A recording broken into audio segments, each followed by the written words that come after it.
Vamos a comenzar en la mesa de Salud y Medio Ambiente. En primer lugar, muchas gracias a todas las personas que estáis aquí.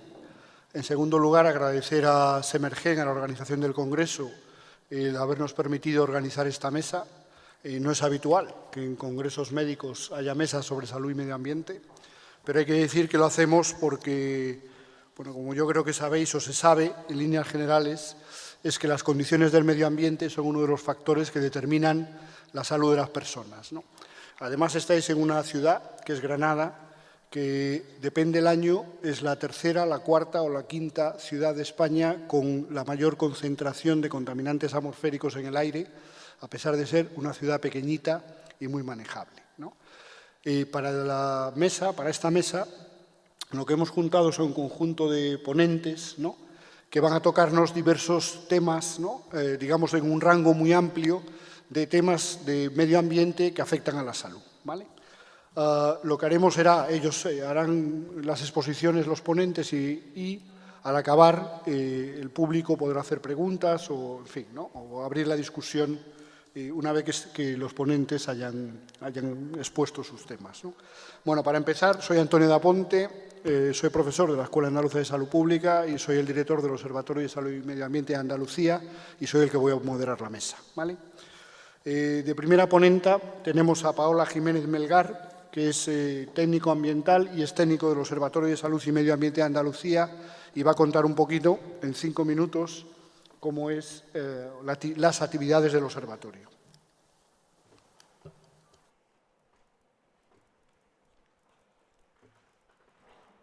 ¿Dónde está la presentación? Por ahí.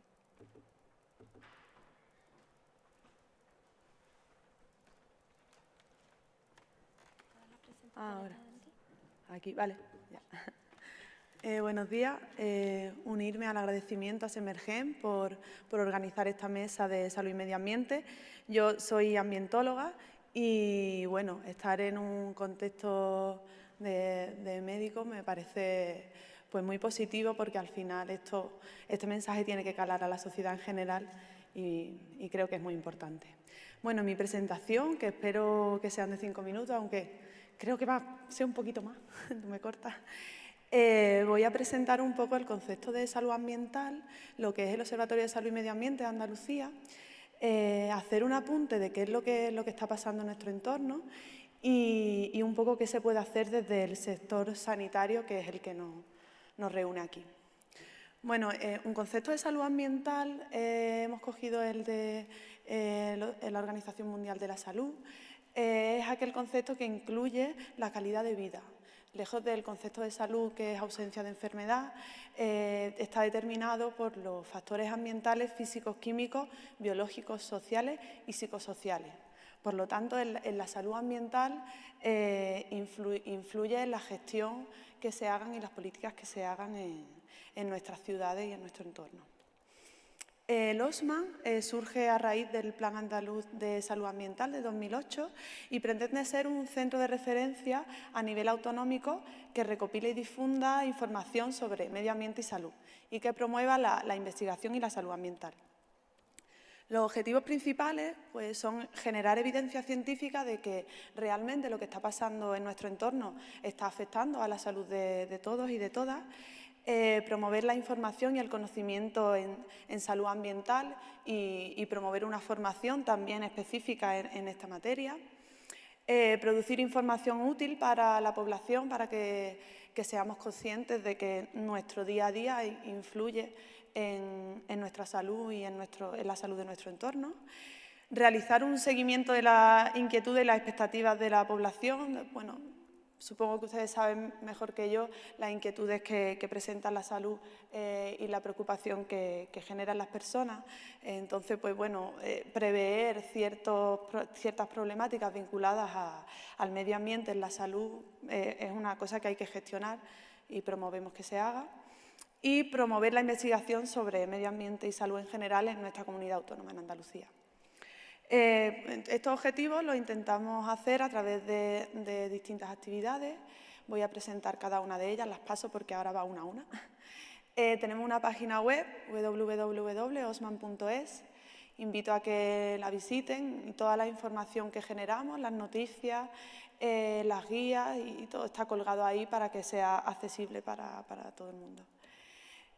Bueno, tenemos visitantes, sobre todo aquí, aparte de en España, en Latinoamérica, obviamente porque casi todo lo que sacamos es en castellano. Mensualmente mandamos un boletín. Si se quieren inscribir es muy fácil a través de la página web, hay una pestañita que pone boletín y mandamos noticias y temas de relevancia en salud y medio ambiente. Suele incluir una entrevista a alguien que trabaje en la materia, algunas veces más del sector sanitario, otras veces más de la salud, del medio ambiente o alguien que esté trabajando en los dos. Y hemos incluido una sección de participación porque pensamos que la participación también es muy importante, así que si quieren meterse en el último boletín y participar es sobre la percepción que tenemos de nuestras ciudades y de nuestro entorno. También se elaboran guías y mini guías en formato digital que están disponibles para todo el mundo también, cuyo contenido mínimo es pues, una introducción sobre la materia concreta que esté tratando la guía, las evidencias científicas que hay y bibliografía. Esto es el contenido mínimo, pero en caso de que haya información sobre medidas que puede tomar la población, con datos concretos de Andalucía, pues también se incluye. Y las mini guías que se hacen en formato un poco más accesible, con un lenguaje menos técnico, pues para que pueda llegar a toda la población. Algunos de los temas que hemos hecho en los últimos años han sido pues, urbanismo y salud mental, que creo que después una ponente va a hablar sobre el tema, movilidad sostenible, nanopartículas, bueno, ahí están a disposición y pienso que son bastante interesantes. También hacemos jornadas de divulgación, participación y ciencia, suele contar con unos 100, 200 asistentes, dependiendo de dónde se haga. Y según la temática, pues tiene una conferencia marco y mesas técnicas y mesas de participación donde se promueve pues, el debate sobre la materia que estemos tratando en ese congreso. Ahí pongo algunas de las temáticas. La última, por ejemplo, ha sido la evaluación de los riesgos en salud ambiental. Otra se hizo de urbanismo, medio ambiente y salud. También tenemos un apartado de consulta al experto donde cualquiera puede preguntar algo en referencia a salud y medio ambiente y desde LOSMAN intentamos resolverlo bien nosotros si tenemos el conocimiento, buscando evidencia científica o consultando en la red de expertos de la que disponemos. También tenemos redes sociales, ahora es el momento de coger los teléfonos y darle a me gusta y a seguirnos. Tenemos un Facebook, Observatorio de Salud y Medio Ambiente, con bastantes seguidores y bueno, ahí solemos publicar las noticias y un Twitter que también está un poco más activo ya. El Twitter es como que tiene más movimiento, ¿no? Más movimiento diario. También nos podéis seguir por ahí. Bueno, ¿qué está pasando? Creo que algún ponente después va a hablar también de estas temáticas, pero por poner unos apuntes, como saben, y está bastante el tema en las noticias, bastante frecuente, el cambio climático es una realidad que provoca, entre otras cosas, aumento de temperatura, subida del nivel del mar, aumento de la intensidad de los eventos extremos, como pueden ser bueno, huracanes. De todo esto hay ya más que de sobra evidencia científica. Y aparentemente, pues dice, bueno, sube la temperatura, aumenta el nivel del mar, ¿en qué me afecta en la salud? Pues afecta muchísimo. Provoca un incremento de las desigualdades, ya que personas que tengan menos recursos, por ejemplo, el sector que se dedique a la agricultura, al sufrir estos cambios de temperatura, pues tienen más dificultades a la hora de seguir con su actividad. Hay más riesgo para la población vulnerable. Conocen que, pues, por ejemplo, las olas de calor provocan en las personas mayores pues, y aumentan el riesgo de cardiopatía y bueno, agravan los efectos de la contaminación del aire. Y, por lo tanto, ¿ya?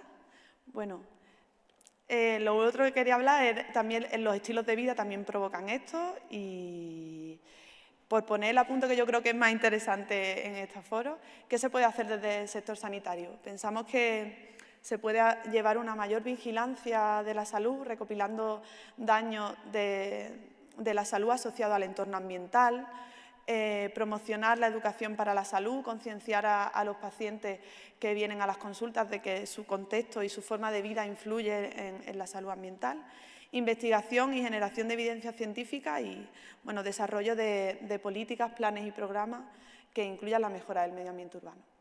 A lo mejor un poquillo acelerada, pero espero que haya servido. Muchas gracias. Ahí tienen el dato de contacto. De todas formas, supongo que después las presentaciones estarán disponibles también. Gracias. Muchas gracias, Paola. Y a continuación, Alberto Molinero, que es investigador de Ciencias del Suelo y Geofarmacia de la Universidad de Granada, y Manuel Alonso, que es ambientólogo del Colegio de Ambientólogos de Andalucía. Ambos los dos nos van a contar una iniciativa novedosa de este congreso, que es su huella del carbono.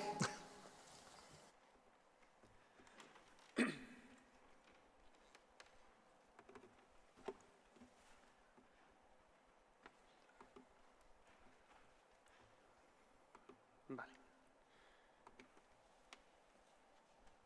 Bueno, muy buenas tardes. Queríamos en primer lugar buenos días. Dar gracias a Semergen por la oportunidad y por el apoyo que nos ha mostrado a la hora de traer esta iniciativa, ¿no? Esta iniciativa sostenible a un congreso de salud, ¿no? Creemos que es muy importante esa influencia entre medio ambiente y salud, creemos que es primordial y bueno, queríamos también agradecer a Semergen que nos haya dado esa oportunidad, ¿vale?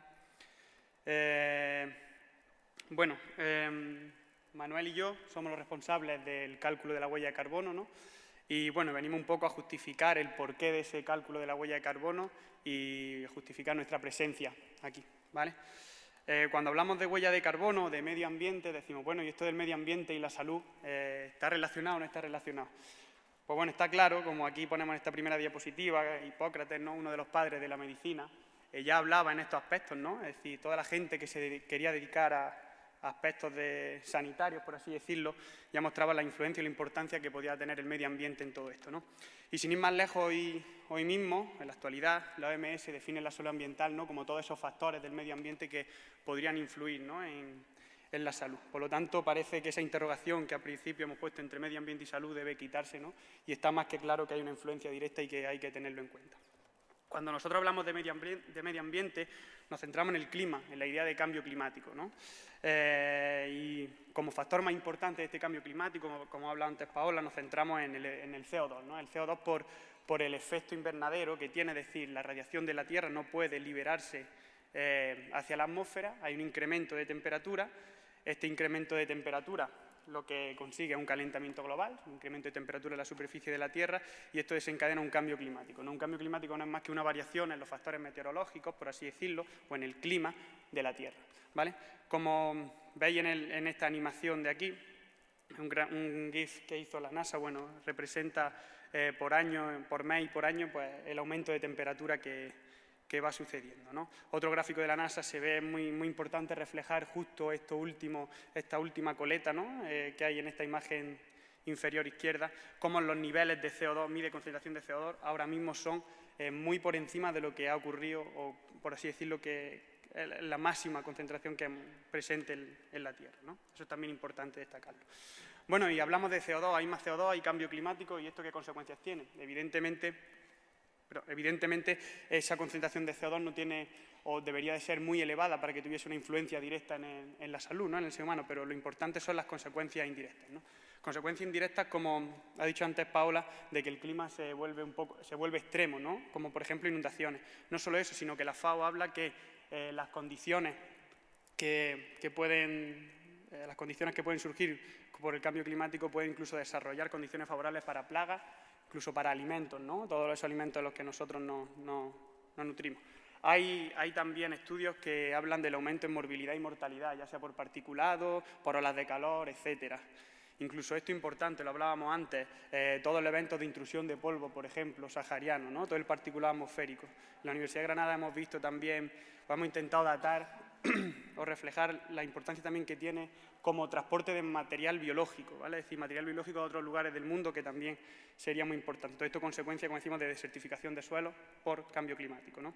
Y fijaos, aquí antes también lo hablábamos, destacar la influencia que puede tener la contaminación atmosférica, ¿no? Ahí pone que 37 ciudades españolas superan los límites de de contaminación atmosférica, ¿no? Entonces, bueno, es un aspecto realmente importante, ¿no? La contaminación atmosférica debemos tenerlo en cuenta. Decimos, bueno, ¿se trabaja en esto de contaminación atmosférica? Pues sí, hay acuerdos internacionales, evidentemente el protocolo de Kioto, la COP21, muy famosa de París, incluso ahora dentro de poco la nueva, y también hay líneas de investigación, ¿vale? Entonces, bueno, y nosotros, Semergen, también trabaja en esto, y Manu va a dar un... Bueno, nosotros estamos aquí sobre todo porque estamos realizando la huella de carbono a Semergen y, bueno, ¿qué es aquello de la huella de carbono? Pues solo es la medida del impacto de todas nuestras actividades que tienen en el medio ambiente y, sobre todo, en el cambio climático. Es decir, cada actividad, cada proceso, cada industria tiene una actividad y tiene unas consecuencias para el cambio climático.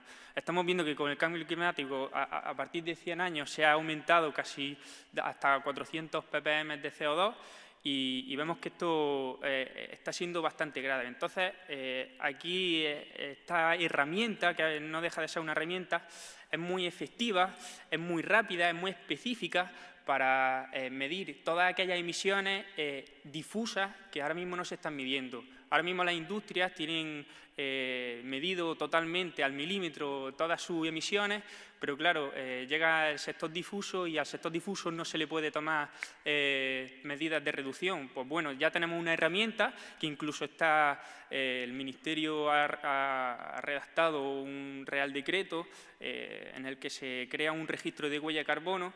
Y ya se está viendo que cada vez más, tanto instituciones como servicios, como productos, e incluso a nivel personal, se está haciendo esta medida. También se pueden hacer otras medidas, como en análisis de ciclo de vida, la huella ecológica y la huella hídrica, pero que no dejan de ser esos impactos ambientales de cada una de nuestras actividades, ¿no? Se mide en toneladas equivalentes de CO2, y cuando hablamos de huella de carbono estamos hablando de 5 gases sobre todo. Estos 5 gases tienen mayor o menor impacto, o sea, efecto de invernadero y por tanto atrapa el calor y causa el aumento de temperatura. ¿Y qué hemos hecho aquí en el Semergen? Lo primero que hay que hacer cuando tú estás realizando una huella de carbono es concienciar a la directiva, comprometerse. Semergen se ha comprometido desde el principio y le estoy muy agradecido sobre todo a Manuel Jiménez. Estamos aquí en un congreso de médicos haciendo la huella de carbono, se le ha dado una importancia tremenda, que estamos impresionados y queremos agradecer, pero este es el paso. Hay que evitar emisiones, hay que reducirlas y como nosotros queremos hacer el 12 de noviembre es compensar. Vamos a ir a la dehesa del Generalife, en una zona forestal que tuvo un incendio hace 40 años y vamos a retornar esas emisiones porque recordemos que las plantas, los árboles son captadores de CO2 y son sumideros. Entonces queremos que el Congreso tenga 0 emisiones, por eso emplazamos al 12 de noviembre y queremos dejar una idea de que el medio ambiente es un ciclo natural y que nosotros estamos, sobre todo, rompiendo este ciclo natural y estamos en un congreso de médicos, afecta a todo el mundo y bueno, agradecer sobre todo a Semergen y a todos vosotros por asistir. Muchas gracias. Muchas gracias, Alberto y Manuel. Y a continuación, Jesús Picazo, que es el jefe del Servicio de Protección Ambiental de la Delegación de la Consejería de Medio Ambiente aquí en Granada, y nos va a explicar cómo se mide la calidad del aire por nuestra salud.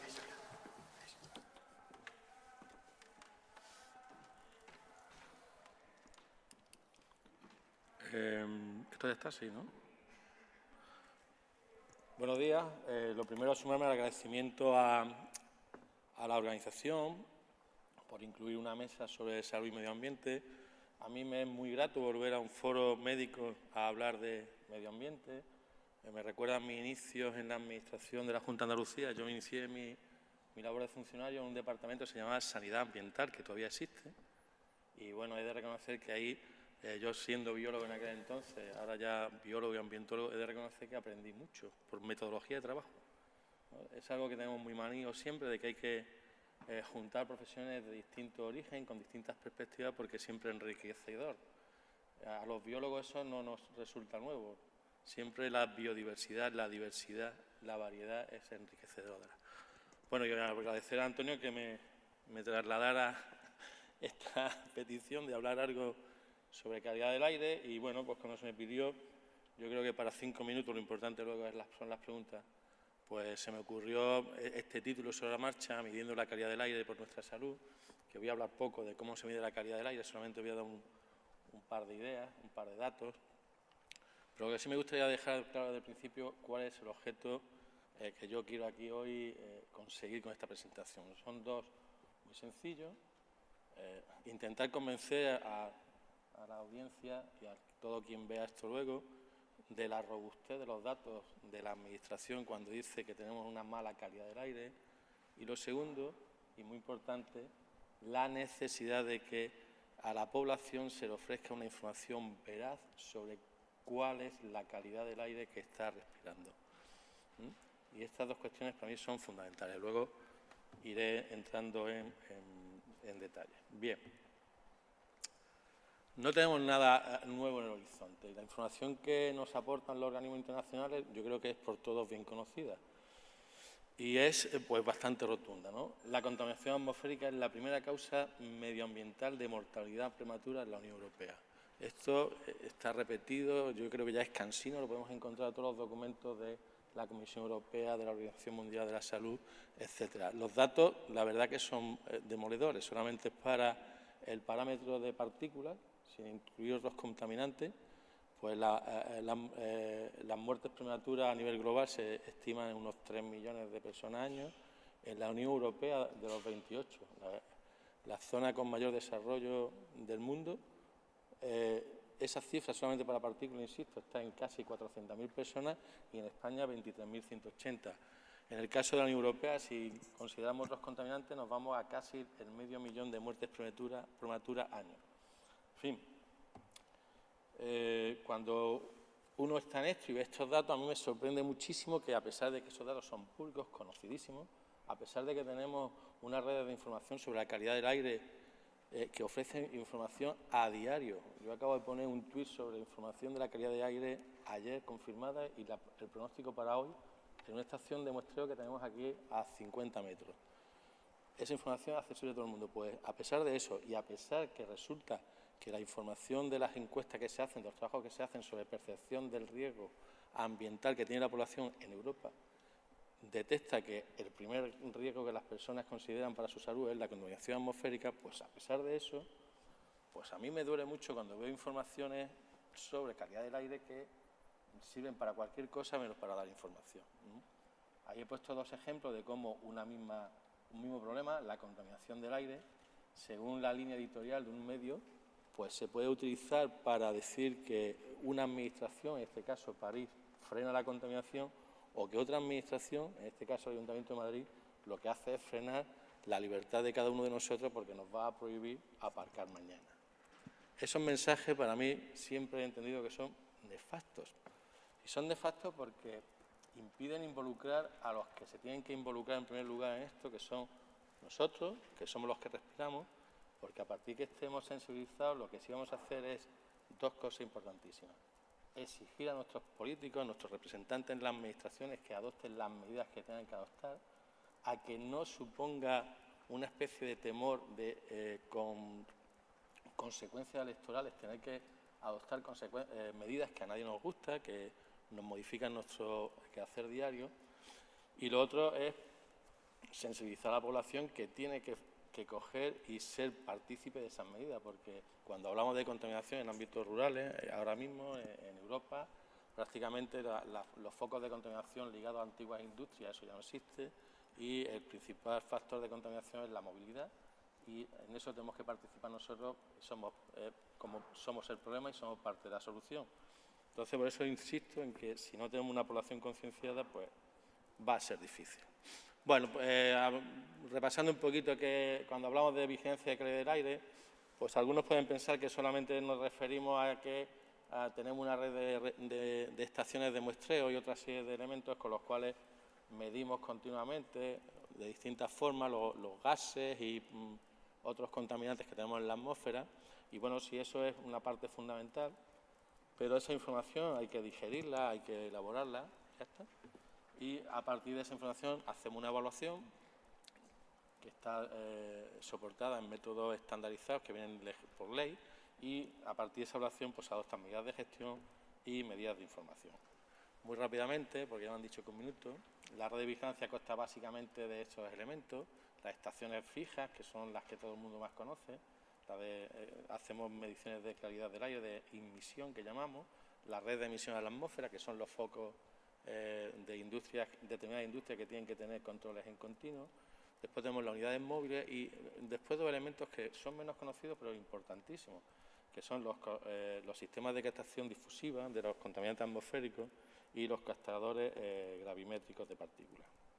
Todo eso además está luego soportado en sistemas de modelización, etcétera. Bueno, la red de vigilancia, ya lo he dicho, el elemento principal son estas estaciones, que yo no sé si la habéis visto. Hay una que tenemos aquí muy cerca, enfrente de la explanada.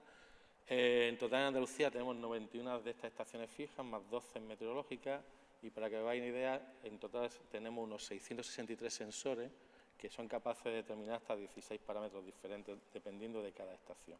Y en sensores meteorológicos 226. La otra parte fundamental de la red, que son los captadores difusivos, aquí tenemos que distinguir dos modelos de trabajos que tenemos. Por un lado tenemos cuando empleamos captadores difusivos para un determinado contaminante en una determinada área específica, por ejemplo, ahí la imagen es de Granada. Estos captadores, aunque la información que dan indicativa, es muy importante porque nos permite trasladar una información de una red de puntos a lo que es una zona determinada mediante el empleo de técnicas de sistemas de información geográfica. Y eso nos da una información muy precisa de cómo se distribuye un contaminante en un área determinada. Esto se ha hecho en todas las áreas urbanas de Andalucía, y si veis la imagen esa, no sé si se notará, por ejemplo, donde estamos ahora mismo en el Palacio de Congreso, aunque la estación que siempre da los valores más altos es Granada Norte, pues aquí sí tenemos importantes concentraciones de contaminación en lo que es dióxido de nitrógeno. Bueno, me están diciendo que termine, y lo único que quisiera decir, por cerrar el tema, es asegurar la robustez de los datos. Contar, por ejemplo, que para el dióxido de nitrógeno, un ejemplo, en Granada, pues contamos 3 estaciones, cada una de las cuales aporta al año unos 55.000 registros, que esa información puntual de unas estaciones se puede extrapolar perfectamente por la metodología que nos dice la Unión Europea a toda la ciudad de Granada y lo que es la zonificación que se ha hecho de los 21 municipios que comprende el área metropolitana de Granada, y que además tenemos la evidencia de que llevamos 10 años con esos resultados. Es decir, no se puede ocultar, no se puede decir que solamente es un problema puntual. Bueno, toda esa información la tenéis disponible en la página web, y si alguien quiere la información bruta, pues también la puede obtener cuando quiera. Vale, pues muchas gracias, y ahora veremos las preguntas. Gracias, Jesús. A continuación, Nicolás Olea, que es catedrático en la Facultad de Medicina de la Universidad de Granada y director del Instituto de Investigación Biosanitaria de Granada, nos va a hablar de la exposición cotidiana de disruptores endocrinos. Buenos días. Gracias, Antonio, por la presentación. Gracias a Semergen por darme la oportunidad de estar aquí. Es una cita obligada, con atención primaria, el hacer esta presentación, puesto que es el momento en que los médicos actúen y ellos son los referentes de la comunicación actual en los temas que voy a presentar. Lo que voy a comentar ahora mismo es la exposición cotidiana de disruptores endocrinos. ¿Estoy en presentación?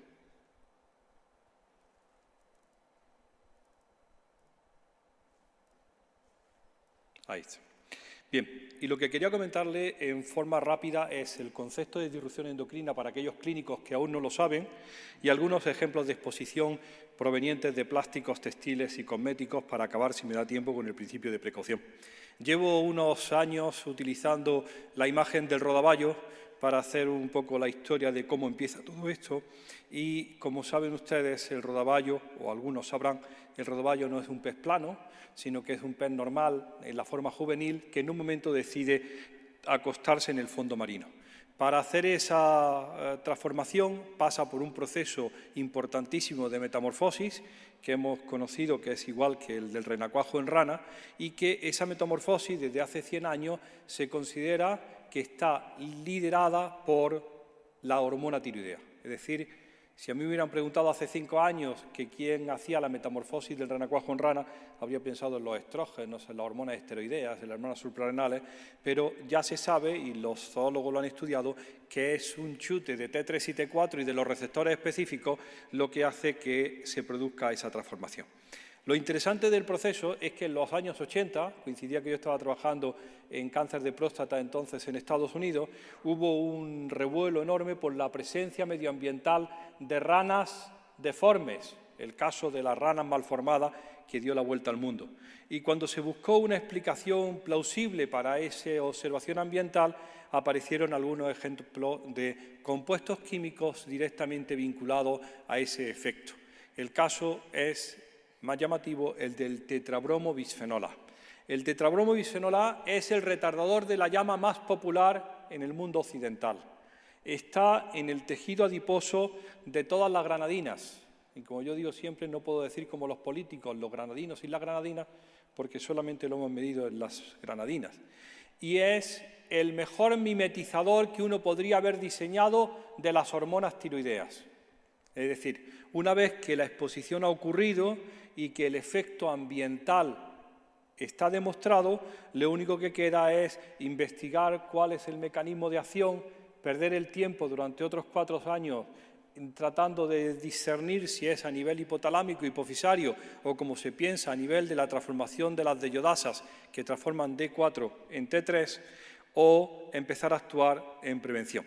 Presentando esto el año pasado en el capítulo de tiroides de la Sociedad Española de Endocrinología, se puso muy nervioso Pere Verbel, el director del Instituto de Neurociencias de Alicante, y diciendo lo siguiente: eso que tú hablas de la metamorfosis de los anfibios ocurre también en los mamíferos.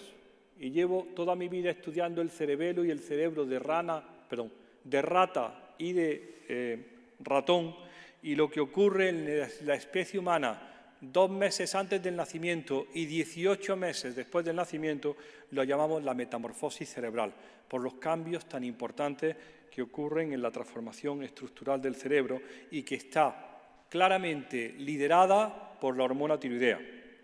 Entonces me pasó esto que se ha puesto de moda, no sé si ustedes conocen que ya hay congresos de Doha, Developmental Origin of Health and Disease, y que indican que los primeros 9 meses de vida dan el riesgo de probabilidades para el resto. Y muy importante, me preguntaba esta mañana un periodista que tenía que comentar, que la exposición más crítica a disruptores endocrinos ocurre durante el embarazo, puesto que se expone no solamente la madre, sino también la primera generación, que es el hijo, y la generación tercera, que son las células germinales de ese nuevo individuo. Y con esto empiezo la conferencia. Disruptores endocrinos son sustancias químicas exógenas al organismo que dentro de un organismo intacto tienen consecuencias para la salud por medio de cambios en la función endocrina. ¿Qué hemos aprendido en estos últimos 30 años? Que las fuentes de exposición son universales e inadvertidas, que la clave son múltiples residuos en concentraciones muy bajas, que la clave es el efecto combinado, pero desgraciadamente el sistema de evaluación de los riesgos en el mundo occidental se hace para compuestos individuales antes de su registro, luego no está retratando la realidad.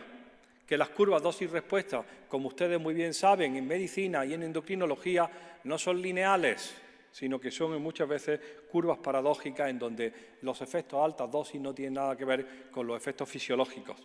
Y que la clave es la exposición y la susceptibilidad particular de cada individuo. ¿Por qué nuestra fijación en bisfenol A, que cualquier persona asistiendo a esta sala debería de saber y conocer?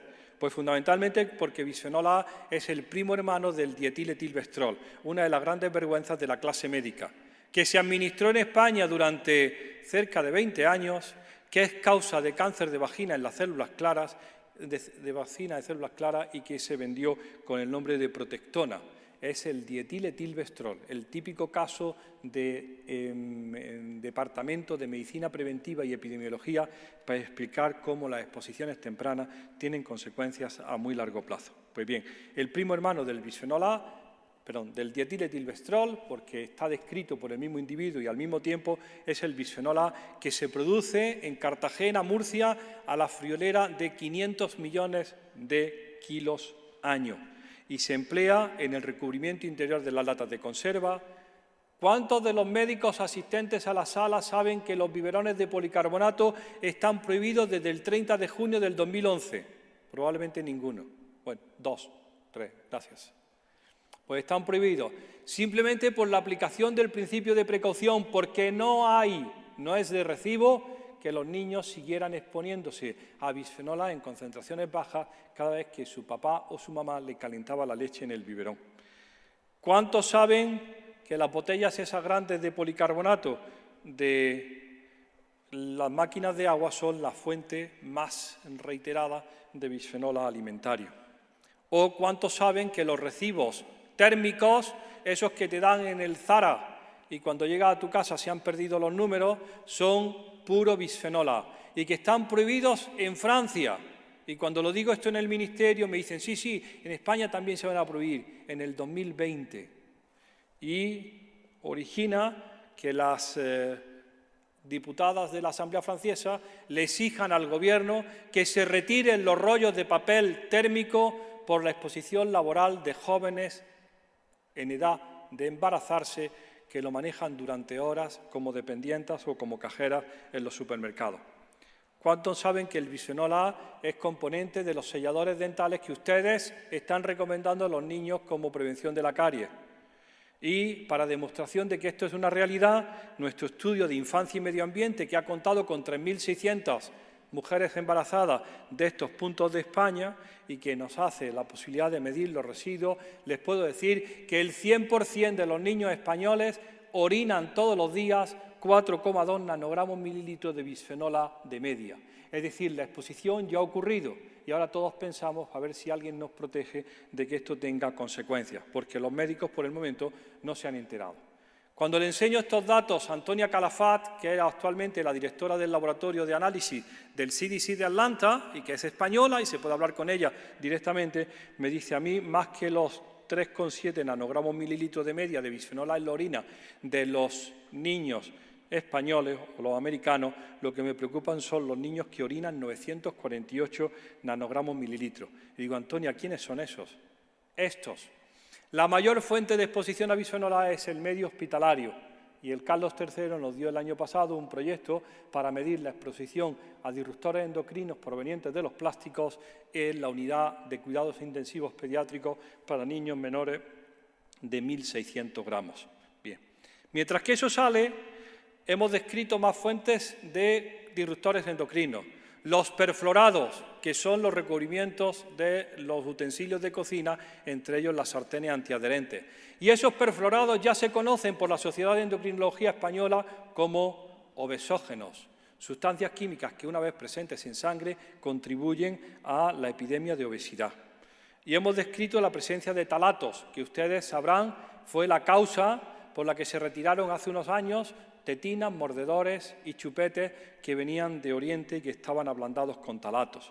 Y hemos hablado de la estrogenicidad de las aguas embotelladas, fundamentalmente no por el agua, sino porque el continente, la botella, está fabricada con posiblemente 600 componentes químicos que nunca están declarados, porque lo único que se declara es el componente mayoritario, como es el caso del PET.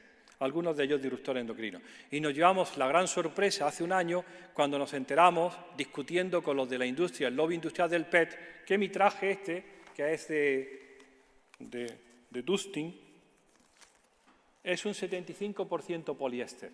Y me llevo el gran disgusto, que se lo voy a dar a ustedes, que esto es probablemente PET reciclado.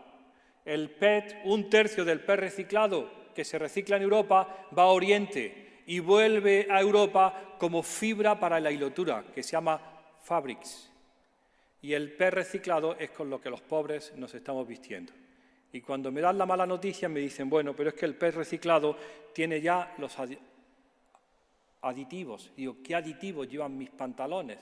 ¿Y qué aditivos llevan mis chaquetas? Pues llevan polibromados para retardar la llama, perfluorados para que no manche el agua, cualquier color está basado en metales pesados, alquilfenoles porque no necesita plancha, talatos porque la arruga es bella o tributil estaño porque cuando sudo no fermenta y no huele mal.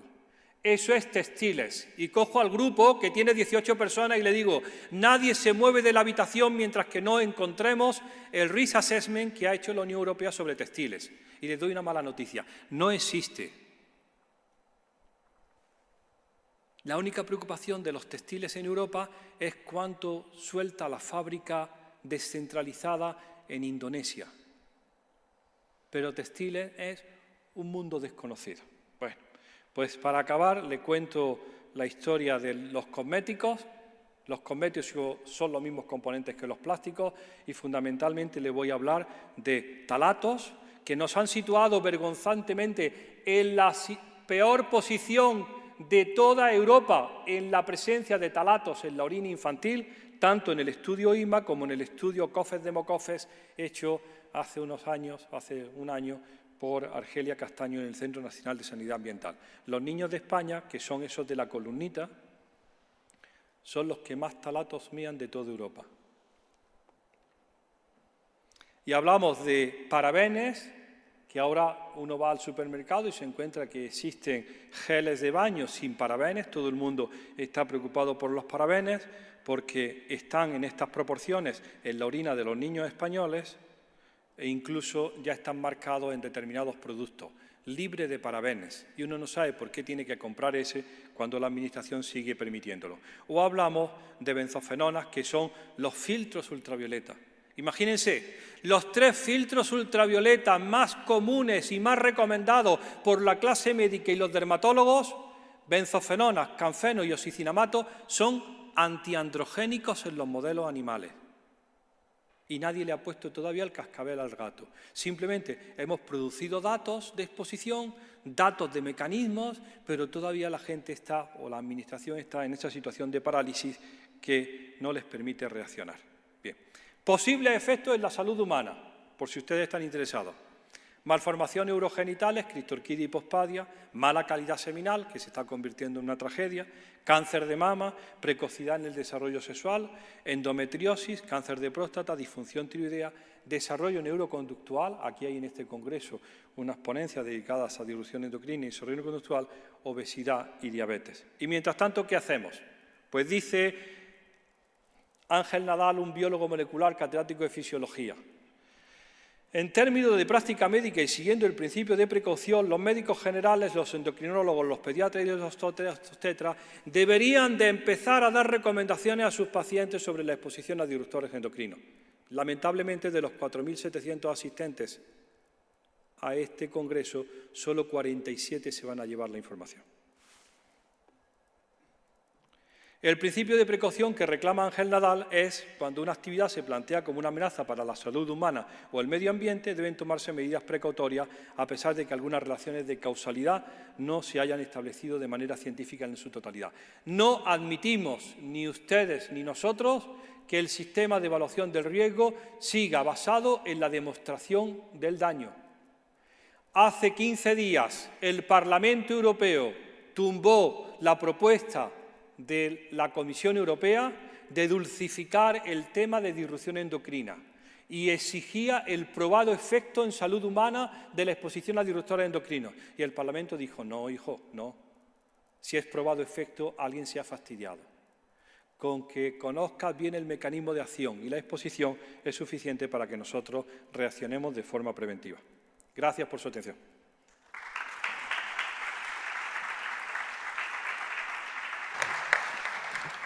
Muy bien, muchas gracias. Y ahora, Palma Chillón, que es profesora del Departamento de Educación Física y Deportiva de la Universidad de Granada, y va a hablar sobre Caminando al Colegio, actividad física en la infancia y efectos en salud.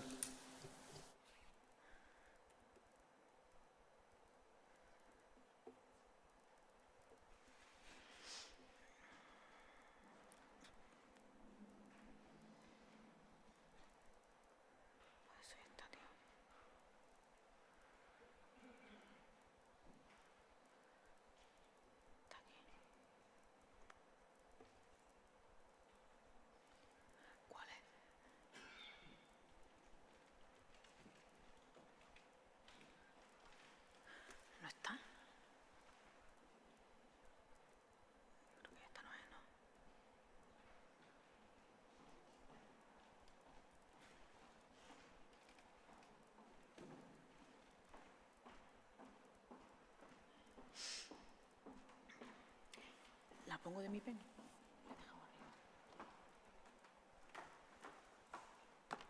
La dejé arriba, pero no está. No está, no sé. La pongo con el pelo.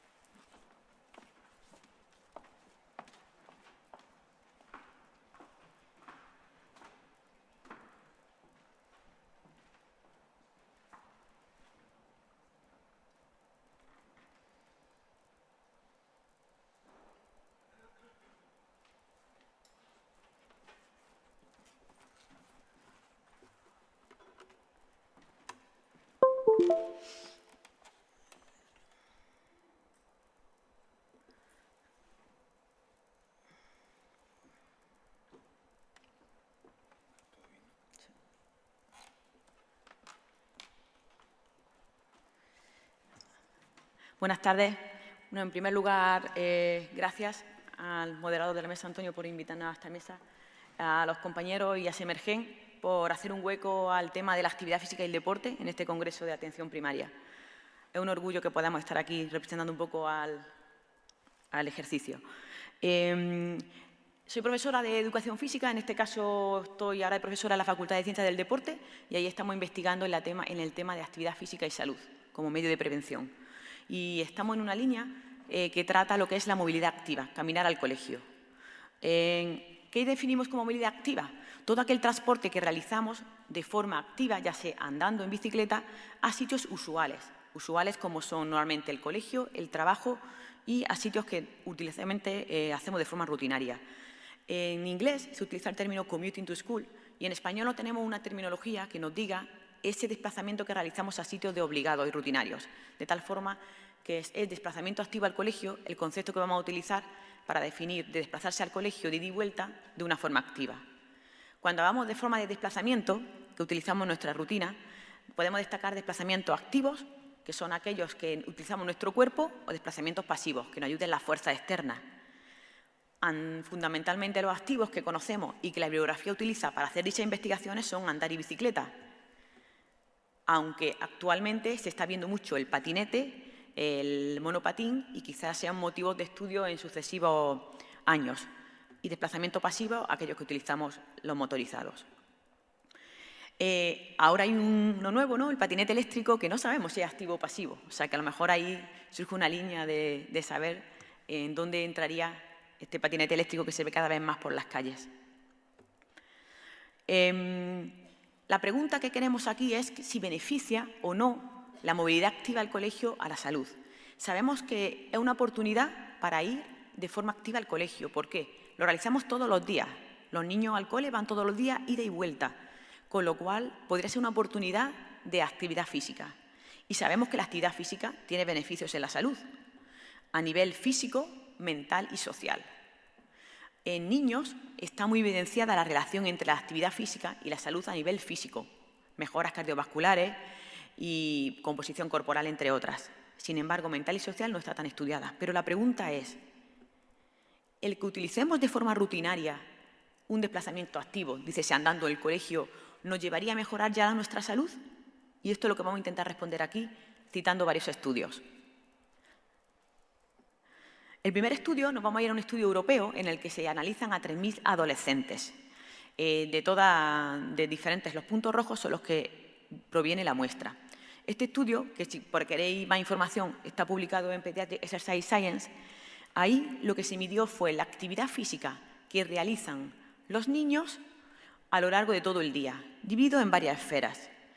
Una parte es la actividad física total y otra parte es la actividad física que yo realizo cuando me desplazo al colegio de forma activa. ¿De acuerdo? Entonces, la pregunta que quiero lanzaros aquí y vamos a contestar es, ¿el niño que va andando al colegio tiene luego una mayor actividad física total a lo largo del día? ¿Sí o no? ¿De acuerdo? Para eso, aquí vamos a ver unos datos. En la parte, aquí tenemos los chicos y las chicas. Tenemos aquellos chicos que van en vehículo, los que andan y los que van en bici. Y las chicas igual. Y nos vamos a ir a esta variable. Estas son las variables de actividad física. Moderada, vigorosa, esa actividad física que tiene una intensidad en la que sudo. Y en la que moderada es cuando hago deporte, voy corriendo y puedo hablar. Y vigorosa es cuando ya dejo de hablar. Esa intensidad, que es moderada vigorosa, es la que es beneficiosa para nuestra salud. Entonces, lo que hicimos fue ver la relación entre los niños que van andando o en coche si tienen mayor actividad física vigorosa. Y si os dais cuenta, es significativa. Es decir, los niños que andan tienen mayor actividad física total a lo largo del día. Y las niñas también, aunque un poco menos significativo. Sin embargo, los que van en coche no hay relación. Y los que van en bici son muy poca población, ¿de acuerdo? En chicos también. De tal forma que concluimos que aquellos niños que van andando al colegio tienen mayor actividad física total. Pero claro, podéis hacer la siguiente pregunta. Claro, si van andando al colegio. No, porque a lo mejor puede ser que lo de andar al colegio son 5 minutos, pero eso repercute en que sean más activos por la tarde. Entonces, la siguiente pregunta que hicimos es, ¿el niño que va andando al colegio tiene una mayor actividad física total a lo largo del día, quitando esa que utiliza para ir al colegio? Para ver el efecto que tiene el ir andando al colegio por la tarde.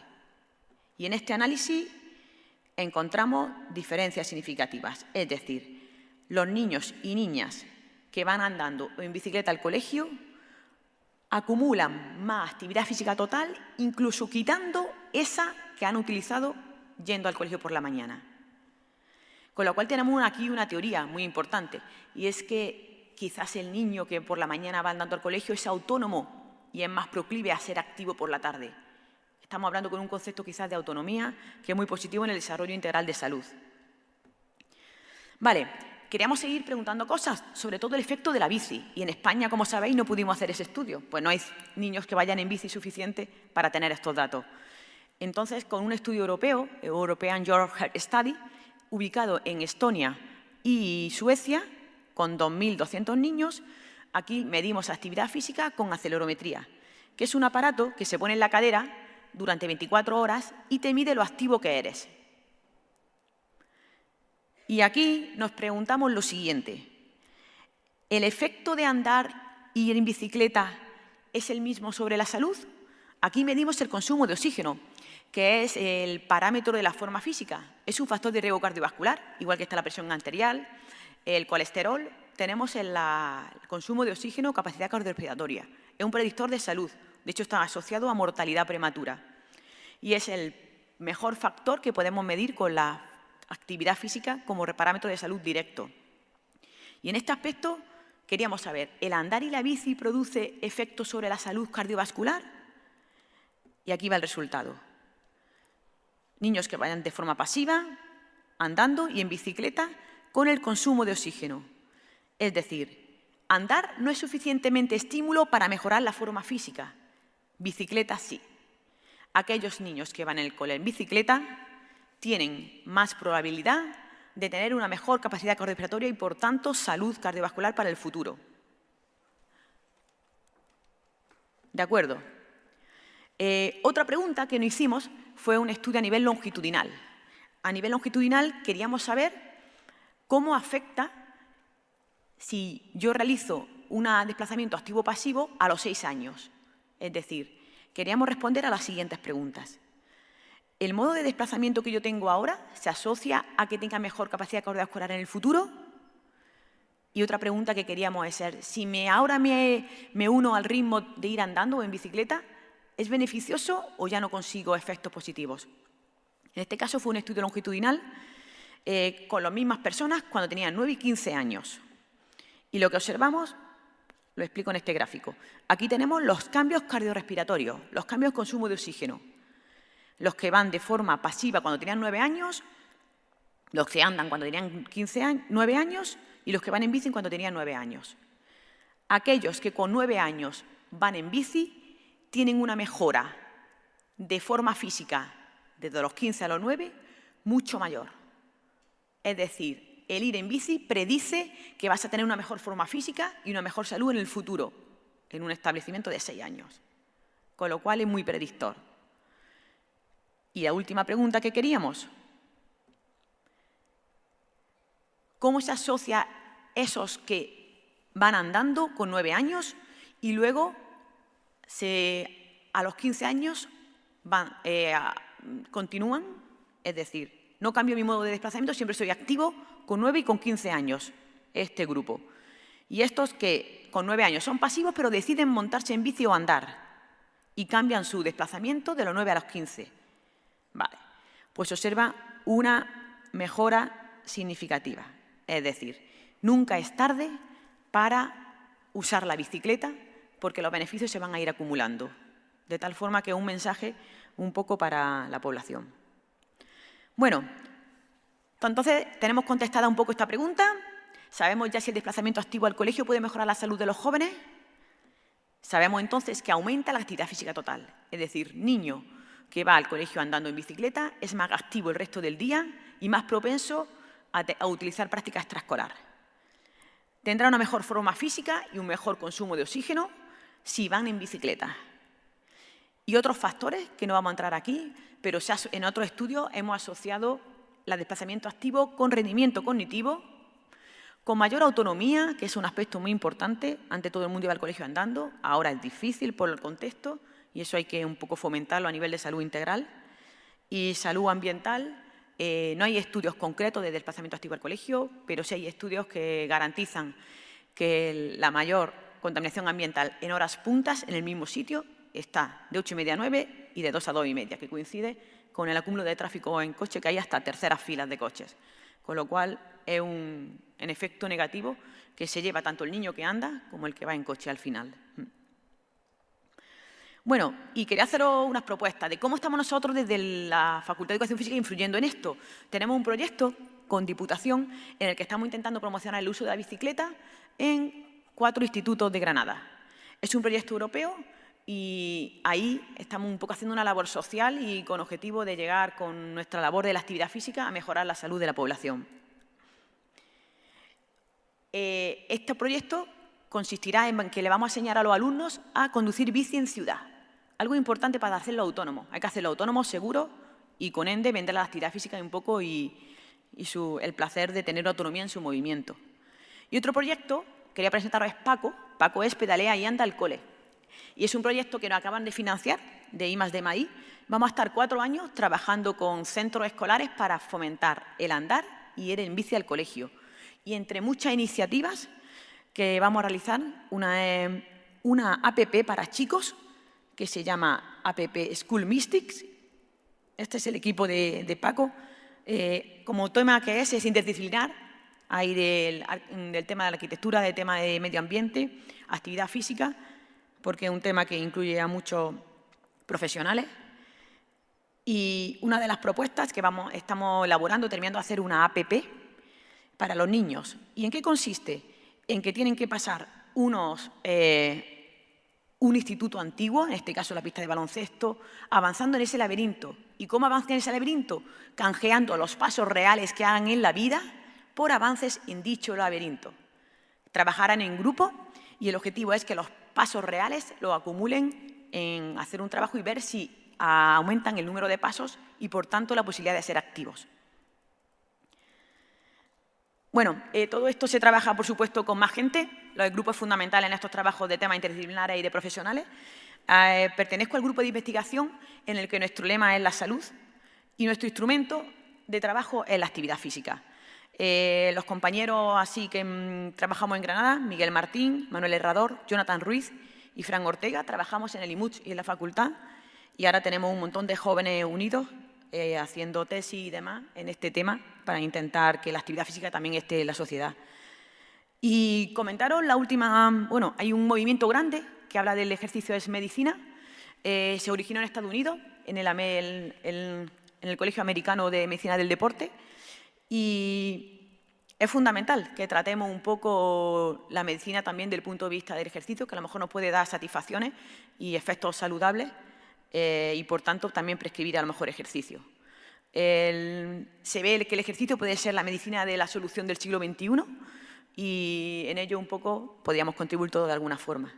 Y ahí os dejo con una píldora que creemos que es mágica, que te mejora la presión arterial, mejora la composición corporal, dicen que te hace dormir mejor, te hace tener una mejor sociabilidad, te quita la depresión y creo que tenemos que tomárnosla. Es la píldora del ejercicio. Así que muchas gracias por vuestra atención y aquí tenéis email por cualquier cuestión.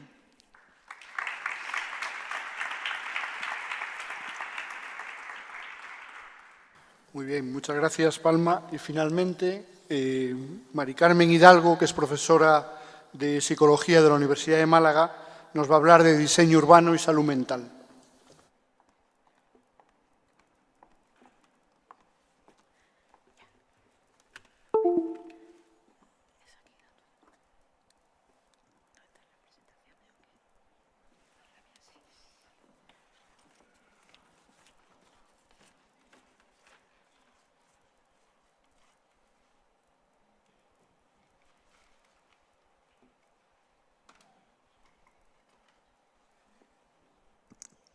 Muy bien, pues muchas gracias a todos. Quiero agradecer yo también al Congreso Semergen y así como a Antonio Daponte y al Observatorio de Salud y Medio Ambiente de Andalucía la oportunidad de estar aquí hoy en este simposio hablando de un tema que me parece tan importante a nivel social como a la vez ignorado por gran parte de los profesionales de la salud física y de la salud mental. Por eso creo que es especialmente importante que estemos aquí. Así que, bueno, pues en ese sentido, gracias a todos por haber venido. Estamos viendo a lo largo de esta mesa, de este simposio, cómo el ambiente tiene diferentes efectos sobre la salud física y también sobre la salud mental, como vamos a ver a continuación. Pero es evidente que no todos los ambientes son iguales. Así podemos hablar de algunos tipos de ambientes que tienen incluso un efecto positivo sobre la salud física, sobre la salud mental y sobre el bienestar. Como, por ejemplo, estos ambientes que aparecen aquí y que normalmente, aunque no siempre, pero normalmente se corresponden con ambientes naturales. Sin embargo, por otro lado, tenemos otro tipo de ambientes de los que hemos estado hablando fundamentalmente hoy, que sí que tienen un efecto negativo sobre la salud y que generalmente se corresponden con los ambientes urbanos. Bueno, esto es especialmente grave, reviste mayor gravedad, si tenemos en cuenta el hecho de que la mayoría de la población mundial, más del 50% de la población mundial, actualmente vive en grandes ciudades, por lo cual estamos hablando de un problema que afecta a un porcentaje muy elevado de la población mundial. Por ello creo que hay que hacer hincapié en este problema. ¿Cuáles son, de hecho, las características que tienen los ambientes urbanos para que sean tan negativos sobre la salud en general? Ya en esta mesa se ha estado hablando de algunos de estos aspectos, como por ejemplo la contaminación.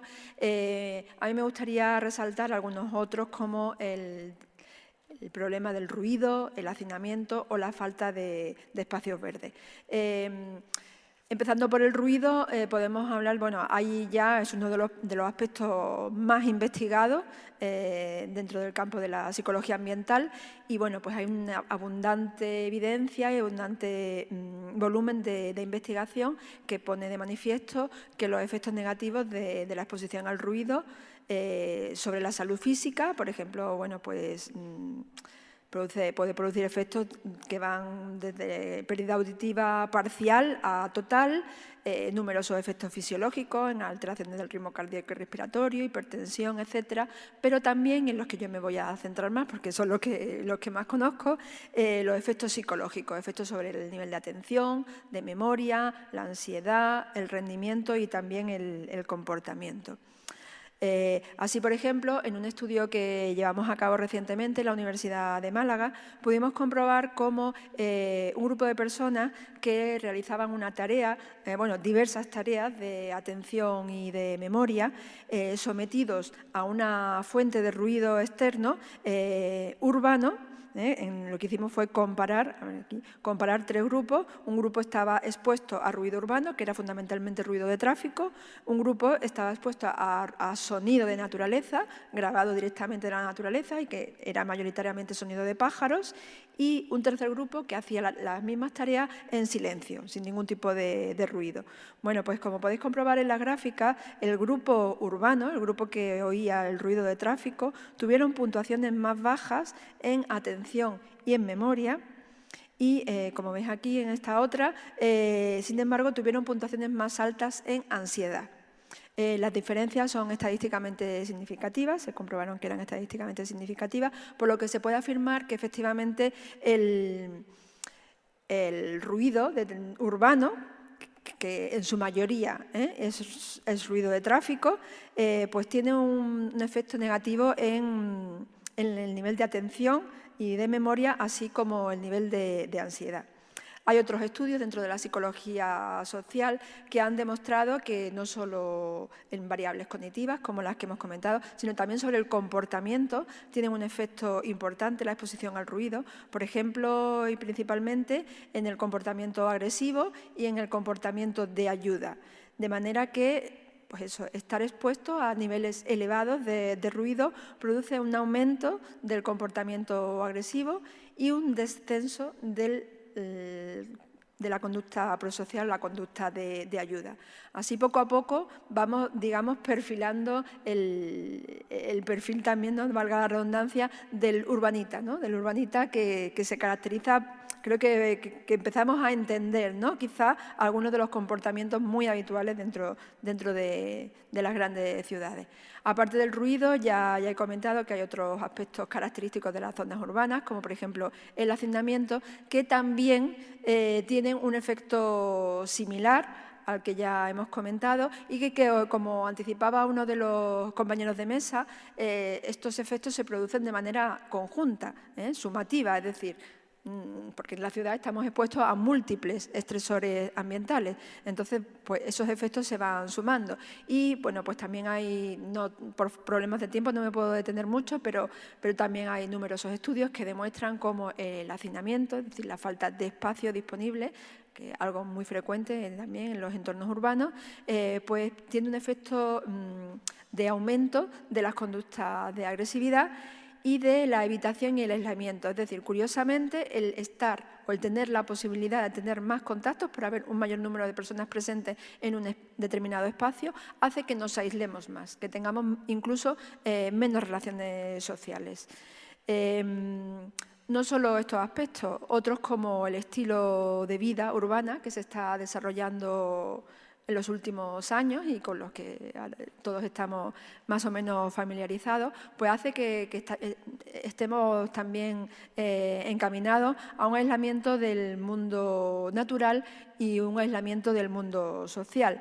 El tipo de actividad, por ejemplo, y este es un problema que afecta especialmente a los niños que se han criado ya con este estilo de vida, pues tiene unas consecuencias, como ya han adelantado también algunos compañeros de la mesa, unas consecuencias en cuanto a falta de ejercicio físico, pero también en cuanto a falta de interacción social, que obviamente tiene unas repercusiones sobre la salud, tanto física como salud mental. Y bueno, pues en este sentido hay un autor que es Richard Lau, que ha acuñado un término que él le ha llamado trastorno por déficit de naturaleza para hacer referencia a este conjunto global de síntomas que se derivan precisamente de todo esto que estamos comentando. Aunque algunos psicólogos no están de acuerdo con este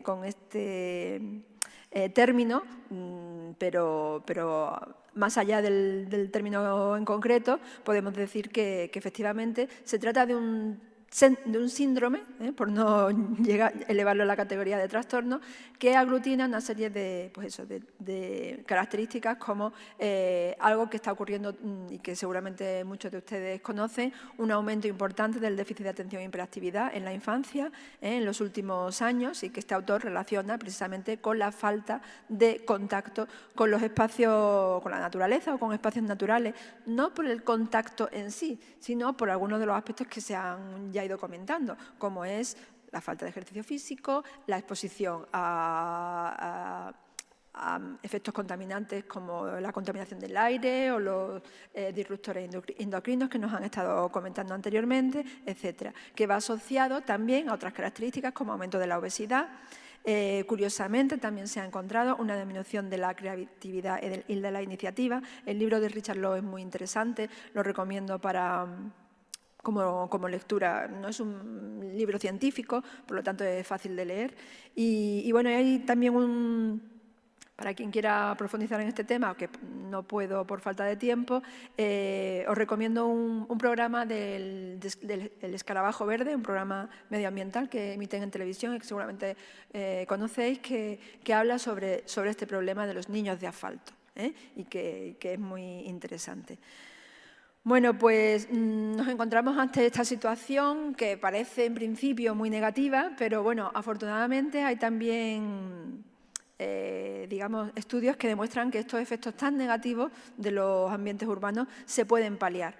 Y bueno, pues entre otros ejemplos puedo mencionar un estudio que es ya clásico dentro de la psicología ambiental, que es el artículo de Roger Ulrich, publicado en la revista Science en el año 84, en el que demostró cómo los pacientes de un hospital que estaban asignados a una habitación con vistas a una escena natural, concretamente un jardín, se recuperaron antes, se quejaron menos y tomaron menos analgésicos que otro grupo de pacientes que tenían la misma dolencia exactamente y que estaban asignados a habitaciones sin esas vistas a ambientes naturales. Concretamente lo que veían desde la habitación era una pared de un edificio de enfrente.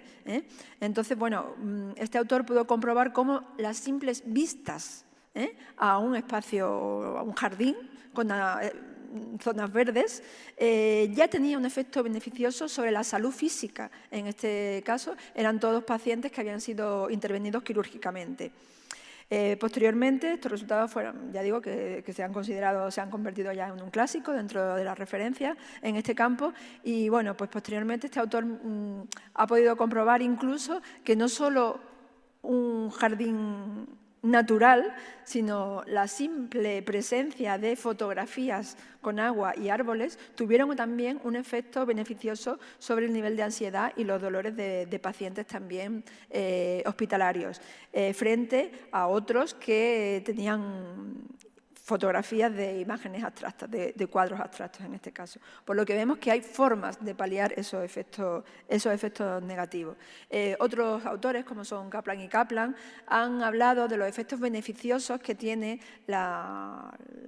el contacto con la naturaleza sobre las capacidades cognitivas, especialmente la capacidad de atención y concentración, una cualidad que ellos han llamado capacidad restauradora, o en inglés restorativeness, que habla pues eso, de la capacidad de esos ambientes para restaurarnos, para recuperarnos en poco espacio de tiempo de los niveles de atención y de concentración. Así, por ejemplo, yo a mis alumnos siempre les recomiendo, cuando en épocas de exámenes, cuando están muy estresados, cuando están tienen que pasar mucho tiempo estudiando, les digo que descansen. Digo, bueno, los demás profesores os dicen que estudiéis, yo digo que descanséis, porque se ha comprobado que los efectos beneficiosos, es decir, un simple un breve espacio de tiempo, no necesariamente un ambiente natural como aparece en la imagen, totalmente natural, sino que salir a la calle, a un jardín, a un parque, ya puede tener estos efectos positivos sobre la salud y sobre el bienestar. Bueno, hay muchos otros estudios en este campo que, bueno, por sintetizar y mencionar algunos de ellos, me gustaría hablar de otro que hemos realizado recientemente, también en la Universidad de Málaga, y que tiene que ver con la práctica de ejercicio físico. En este caso, hemos comparado la práctica de ejercicio físico al aire libre, es decir, en ambientes naturales, y en entornos cerrados. En una época en la que están de moda la proliferación de gimnasios y del deporte en interiores, bueno, pues llevamos a cabo una comparación de dos grupos que realizaban diferentes actividades físicas en interior y en exterior. Y bueno, a pesar de que los primeros datos hablan sobre el tiempo, la frecuencia y la intensidad, es decir, comparamos que no hubiera diferencias significativas en cuanto a la duración, la frecuencia y la intensidad del deporte realizado, es decir, que entre los dos grupos, digamos, existía exactamente un nivel muy parecido, sin existir diferencias. Sin embargo, sí que encontramos diferencias significativas en el nivel de ansiedad entre el grupo de interior y exterior, es decir, las personas que hacen ejercicio al aire libre tienen un nivel más bajo de ansiedad que los que realizan esa misma actividad en interior. Las diferencias son estadísticamente significativas, como podéis ver. El nivel de optimismo es más alto entre los que hacen deporte en exterior que en interior. El nivel de satisfacción con la vida también es más alto y el nivel de bienestar mental. Son algunas de las variables que elegimos en las que pudimos comprobar que efectivamente el contacto con el aire libre es positivo. Bueno, no me queda mucho tiempo y sí que me quedaba mucho por contaros, tendré que resumir. Por lo tanto, lo que quiero decir es que hay formas de paliar esos efectos negativos que tenemos en las ciudades. ¿Cómo? Bueno, pues ya hay distintas iniciativas como en cuanto al diseño, por ejemplo, de escuelas, que aumente el contacto de los niños con zonas verdes, no solo dentro de la escuela, sino incluir actividades curriculares, formativas, dentro del colegio, para hacer actividades. En Finlandia es algo que se lleva haciendo ya bastante tiempo y los niños, dentro de las asignaturas que realizan, salen al campo a hacer distintas actividades. Se están incorporando también al diseño de entornos laborales. Muchos de nosotros pasamos muchas horas encerrados y bueno, pues eso tiene un efecto negativo, como ya hemos visto. Entonces, bueno, la posibilidad de ir incrementando. Con respecto al diseño de hospitales, también se están incorporando iniciativas que permitan, porque efectivamente los hospitales son otro de los entornos en los que también los pacientes pasan mucho tiempo encerrados y aislados del entorno natural. Ya acabo, bueno, algunos ejemplos de estas iniciativas, que algunos muy modernos, como el Hospital Infantil del Horno Royal, pero también otros clásicos, ¿no? como el Hospital Civil de Málaga, que data del siglo XIX. Hay algunas otras iniciativas que también, como la incorporación del centro de ciudades peatonales, la eliminación del coche es muy importante, porque el coche es una de las causas principales de todos los problemas que estamos comentando aquí. Entonces, la eliminación de ese coche del centro de la ciudad, algo que somos un poco reacios todavía en nuestro país, pero que ya en otras ciudades es habitual, pues creo que es muy necesario. Otras iniciativas que no tengo tiempo, si alguien quiere más información puedo darle, pero bueno, en definitiva se trata de dar algunos pasos para conseguir lo que la Organización Mundial de la Salud se planteó como un reto de crear ciudades saludables en el siglo XXI y que ya hemos visto que es algo muy necesario. Y bueno, nada más para agotar el tiempo. Muchas gracias a todos por su asistencia.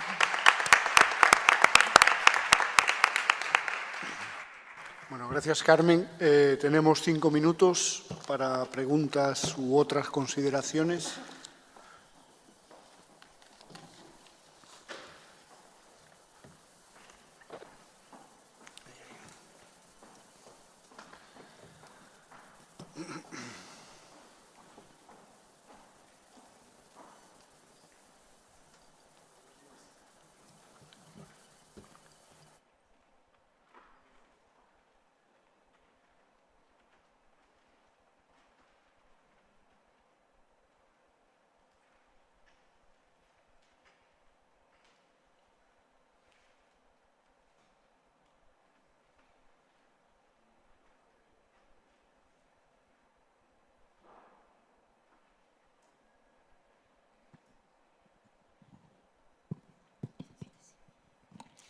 Hola, buenos días. Bueno, soy médico gallego de un centro de salud de un pueblo de 40.000 habitantes, una ciudad ya pequeñita, de Narón, y en concreto, primero, agradecerle su presencia y en nombre de la minoría de médicos de familia, pedirles casi clemencia por el hecho de que no esté esto abarrotado, que consideramos que es fundamental en nuestra profesión la promoción de la salud y la prevención. Y las dos preguntas sencillas sería al profesor Olea. Primero, el tema de los disruptores endocrinos. ¿Cómo podríamos los médicos de familia contribuir a la identificación de la exposición a los disruptores endocrinos? En nuestro centro, por ejemplo, con el tema de la exposición al amianto, allí por el tema de aislamiento de los astilleros, hemos incluido en el capítulo de preguntas de la anamnesis si está expuesta la persona al amianto y se ha incrementado un 40%. Nosotros hacemos un seguimiento de 1.200 personas en nuestro centro de salud. Y la cuestión es cómo podríamos aportar nosotros algo específico o cómo podríamos orientar este problema que es fundamental. Y en segundo lugar, dirigido a Palma Chillón, en mi ciudad el 40% de los niños van, a pesar de la lluvia, van en bici y caminando a los colegios. Pretendemos alcanzar un porcentaje mayor, pero tenemos un problema, que es la duda de los padres sobre el trayecto al colegio y el tema de la seguridad, independiente que nuestra policía también, igual como lo que veo aquí en Granada, va en bici y acompaña a los niños en estos trayectos, pero me gustaría conocer los obstáculos posibles que han observado ustedes en este proyecto. Muchas gracias y pido disculpas de nuevo. Sí, gracias por sus comentarios. Muy rápido la respuesta. Hay dos formas en que desde primaria se puede ayudar en el asunto de disrupción endocrina. Una es la forma egoísta, que es empezar a considerar la hipótesis dentro de la etiología de enfermedades comunes y empezar a hacer preguntas pertinentes sobre exposiciones.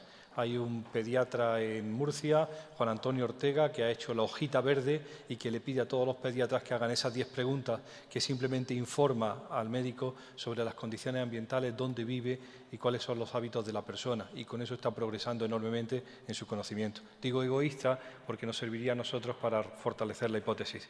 La forma generosa es dando recomendaciones. Y las primeras recomendaciones, las más sencillas, son, primero, disminuir la exposición a plaguicidas. Clásico. Un clásico, ¿no? Comer orgánico, comer agricultura ecológica, porque dentro del lote de plaguicidas van aquellos plaguicidas que son disruptores endocrinos. Segundo, disminuir el consumo de plásticos, y eso ya es algo que le preocupa a todos. A todos nos asusta que el lunes o el sábado llegues de la compra y pongas tanto en el frigorífico como tiras a la basura simplemente de embalajes que nadie ha solicitado, pero que alguien intermediario está sacando un beneficio. Y plásticos los tenemos en el punto de mira. Lo segundo, el tráfico. Parecería que parte de los contaminantes y los elementos que se eliminan por la contaminación atmosférica debido al tráfico también están en la lista de disruptores endocrinos. Y por último, hay una acción muy bonita que es empezar a reeducar en alimentación en guarderías, en escuelas y en colegios. Yo recibo como una llamada semanal, que al final del año son 52 llamadas, sobre padres preocupados porque la comida cada vez tiene peor calidad y además está en unas bandejas de policarbonato, de poliestireno o de polialgo. Porque a alguien se le ha ocurrido que el cristal es muy peligroso. O porque a alguien se le ha ocurrido que cocinar en la cocina tiene muchos riesgos, cuando en realidad los mayores riesgos que nosotros estamos advirtiendo es el transporte y el calentamiento y el almacenamiento de comidas de forma continuada en plástico, porque parte de los componentes se liberan y mientras que no estemos claros que eso no es bueno, es malo. Entonces, pesticidas, plásticos y hábitos alimentarios en la escuela, que parecería una cosa que nos toca de lleno. Ya no sé cómo actuar en cosméticos. Vale, gracias, Palma. Ha dado en la clave del primer impedimento para que los niños anden al colegio, sobre todo en primaria, y es la preocupación de los padres. Pasamos unos cuestionarios y hemos hecho análisis de grupos focales con ellos. Primero, la percepción de seguridad, ¿vale? Hay que trabajar en ello. Viendo cómo trabajar en la percepción de seguridad de los padres, hay dos fases. Hay una fase que son seguridades más objetivas, diríamos, hay un agujero en la calle, y luego hay unas percepciones que son más subjetivas, es decir, un padre la tiene y otro no. Esas son educables. Entonces, estamos trabajando ahora con los padres justamente haciendo una aplicación de rutas seguras como Google, pero que nos diga la ruta segura, como estrategia para llegar a los padres y poder educar en que esas cosas inseguras, si son objetivas, se lleven al ayuntamiento y si son educables, se educan. De vez en cuando yo me viene a la cabeza que a lo mejor esto hay que hacer una especie también de entrenamiento personal, pero el entrenamiento personal es el padre y el hijo juntos haciendo el camino al colegio y de forma progresiva. Primero voy con él, luego lo vigilo a 10 metros, luego a 20 metros y a 2 meses va solo, pero voy con confianza de que va solo. Entonces, no sé si a lo mejor esa es un poco la estrategia que estamos intentando para trabajar con los padres, que es el primer impedimento de no dejar a los hijos en primaria y con motivo. Unos no educables tanto, pero otros sí más educables. Iba a añadir una cosa, que es, esto funciona si quien tiene capacidad de modificar el medio objetivamente, es decir, ejercer protección de la salud, prepara el terreno para que la educación pueda funcionar, ¿no? O sea, si no hay rutas seguras, es imposible que los padres vayan a dejar que sus niños vayan andando al colegio, ¿no? Por lo tanto, los ayuntamientos se tienen que implicar claramente, ¿no?, en generar esa oportunidad para que luego la educación, creo que consiga lo que tiene que conseguir, que efectivamente sea así. ¿Alguna pregunta más o acabamos porque ya estamos fuera de tiempo? ¿Está? Muy bien, pues muchas gracias por su asistencia, muchas gracias a los ponentes y hasta la próxima.